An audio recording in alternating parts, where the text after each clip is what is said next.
Recently, I posted a video titled 5 Rock and Roll Collaborations You May Have Never Heard, and one in particular stood out. Today we're going to take a deeper dive on that rare live collaboration that brought two rock powerhouses together, live at the Greek. A 1999 performance by the Black Crowes, alongside of one of rock's greatest legends, Jimmy Page. This wasn't just a cover album or a reunion gig, it was a unique blend of southern rock and British blues, with Page reliving some Zeppelin classics and the Black Crowes adding to their signature swagger.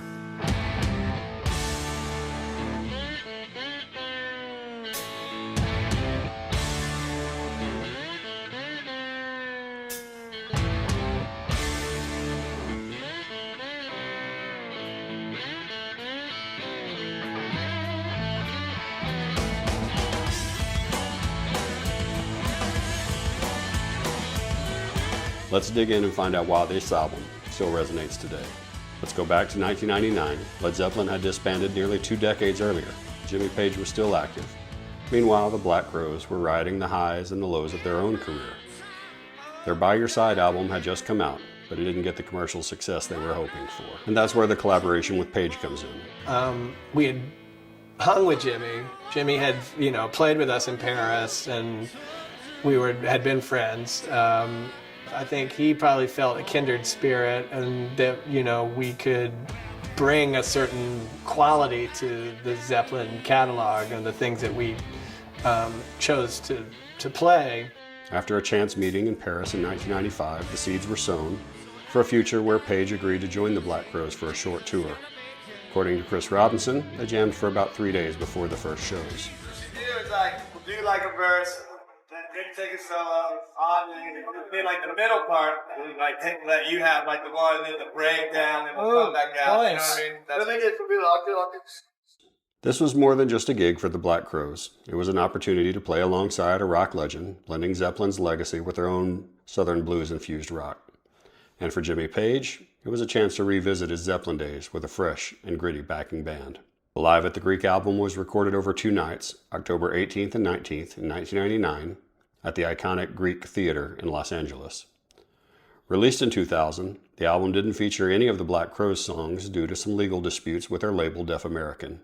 This left the album full of Led Zeppelin classics and blues covers, and some might say this is a downside, but others would argue that this allowed the spotlight to shine entirely on Jimmy Page and his catalog. The track list includes lesser-known Zeppelin tracks like Custard Pie, In My Time of Dying, and Your Time Is Gonna Come, plus blues standards like Shake Your Money Maker.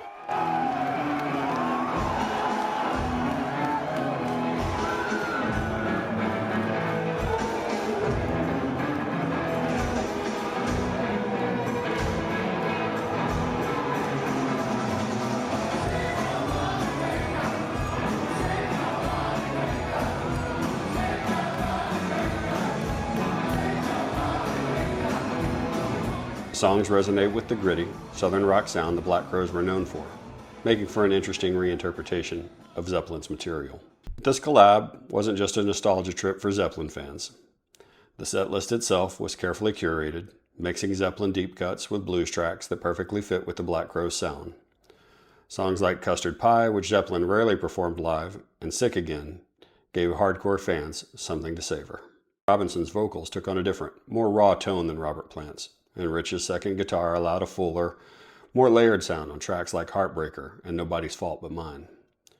The Crowes weren't just covering Led Zeppelin, they were reinterpreting these tracks with a blues rock twist that felt entirely their own. And while some tracks stayed close to the originals, others had a southern rock spin, showing that both Page and the Crowes were open to experimentation. Interestingly, several songs were performed during the Live at the Greek shows that were not included on the official album. The most notable exclusions: Hey Hey, What Can I Do?, a Led Zeppelin B-side that was performed live but didn't make it onto the final album release. Other songs omitted from the album include Misty Mountain Hop and the Wanton Song, both Zeppelin tracks that were part of the concert set list but were left off of the recorded release. Although I understand some Japanese releases included some or all of these tracks. These exclusions likely resulted from various factors, including time constraints for the double CD format or licensing issues. However, these tracks are cherished by fans who attended the shows or have come across bootleg recordings. Live at the Greek wasn't just notable for its musical content.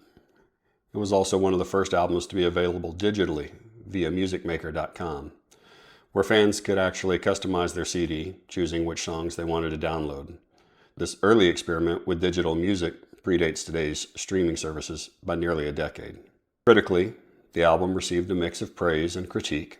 Some fans loved the energy, especially Page's guitar work, which still crackled with the same fire it had in Zeppelin's heyday, while others felt that the album lacked some of the improvisational spark that Zeppelin was known for. And while the Black Crowes were a fantastic backing band, their performances didn't stray far from the original studio versions of the songs. Still, critics noted that it was refreshing to hear Zeppelin material performed live again after so many years. Thankfully, we have the album because the tour was cut short. Depending on who you ask, it was either Page's persistent back issues or a verbal slight from guitarist Rich Robinson that ended the tour in August of 2000 following an appearance on The Tonight Show. All right, and my next guests have a long history in rock and roll with different bands, but now they're performing together. Their CD is called Live at the Greek. Please welcome Jimmy Page and the Black Crowes.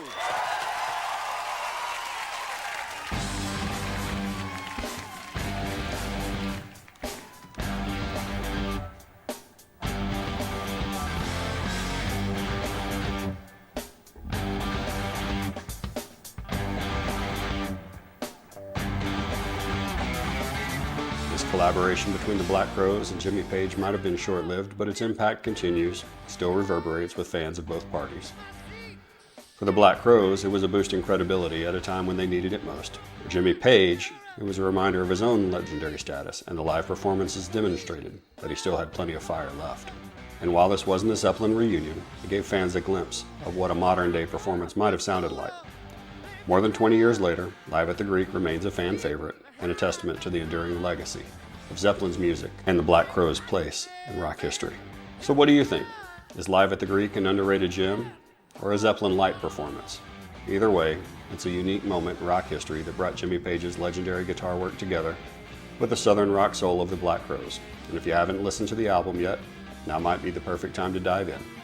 Let me know in the comments your thoughts on the album and if you were lucky enough to see any of the shows on that tour. We'll see you next time.